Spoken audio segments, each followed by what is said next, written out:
Hi guys, today we've got a very special guest in the kitchen. It's my mum Nancy. Hello mum. Hi everyone.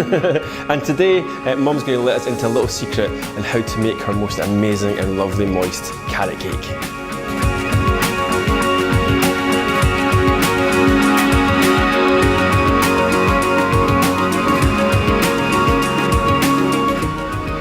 So in today's lessons, we're going to take you through the whole stage and how to create the really moist carrot cake. Now if we turn it around Mama, you can see here we have had a wee nibble.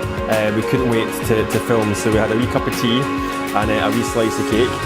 So we can see we've got a really moist cake inside. We're going to show you how to make 3 different frostings, 3 different flavours, different textures, and of course we're going to finish it off with these beautiful little fresh decorations on top. So come on, let's get started.